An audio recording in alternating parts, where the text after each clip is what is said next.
She smothered us with love. I miss having a mother to give you the hugs that everybody needs. Memories of their mummy, a touching tribute to Diana in William and Harry's own words.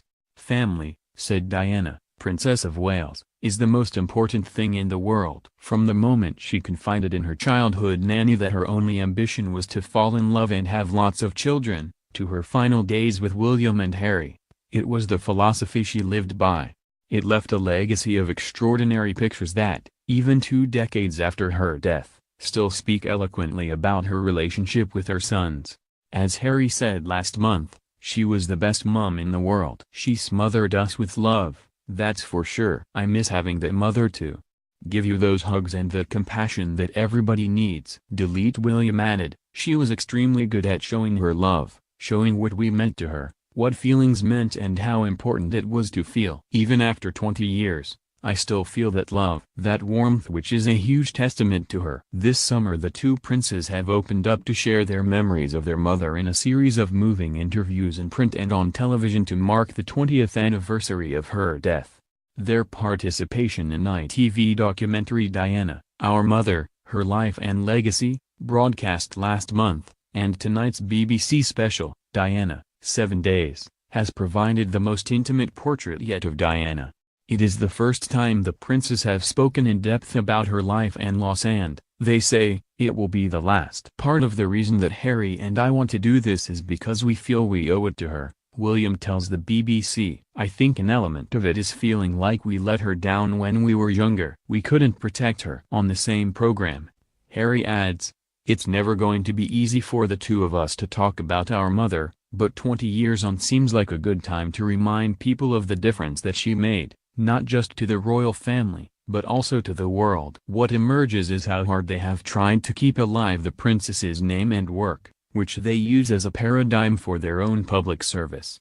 She had such warmth, she wanted to make people feel special, says William. She realized she was in a unique position and could make people smile and feel better about themselves. If I can be even a fraction of what she was, I will be proud and hopefully make her proud. Something so traumatic as the death of your mother when you are 15, it will either make or break you. And I wouldn't let it break me. I wanted it to make me. But as Harry admits on the same program, when you are that young and something like that happens to you, it is lodged in your heart and your head and stays there for a very long time. The best lesson the princess taught her sons was, adds Harry, be yourself in everything you do and give as much as you can. Just as she did for them. Here, to celebrate the way she lit up her boys' lives, and they lit up hers, we present the best pictures of their 2 short time together, with words taken from the prince's tribute interviews.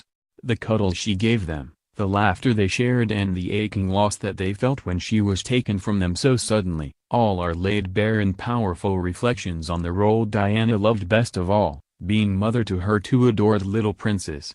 The princes walked behind the gun carriage bearing their mother's body to her funeral became an iconic image of national grief. As William tells the BBC tonight, it was that balance between duty and family, and that was what we had to do. It was a very long, lonely walk. I kept my head down a lot. I just hid behind my fringe. It was just like a tiny bit of a safety blanket. I felt if I looked at the floor with my hair over my face no one could see me. It sounds ridiculous now, but at the time it was important to me to get through the day.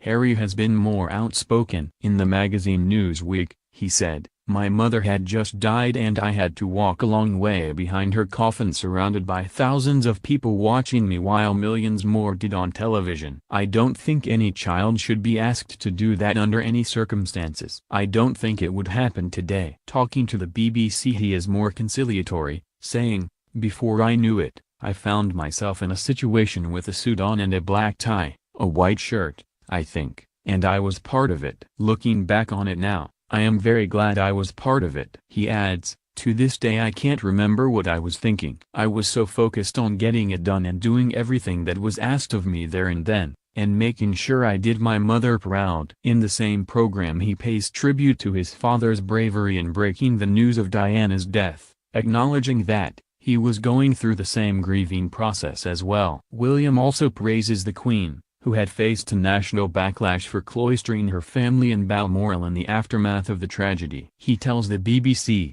at the time my grandmother wanted to protect her 2 grandsons, and my father as well. She felt very torn between being a grandmother and her queen role. The queen's reticence proved wise.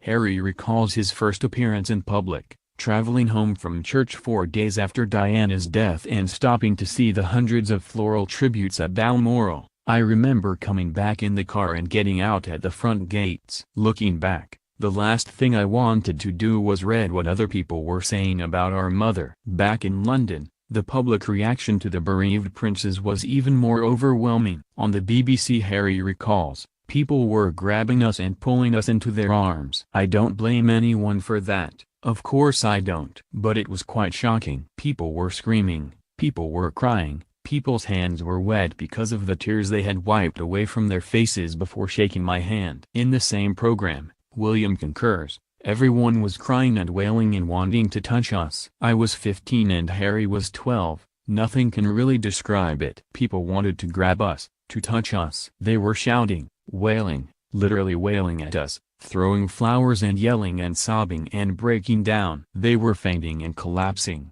I couldn't understand why everyone wanted to cry as loud as they did and show such emotion when they didn't really know our mother. I did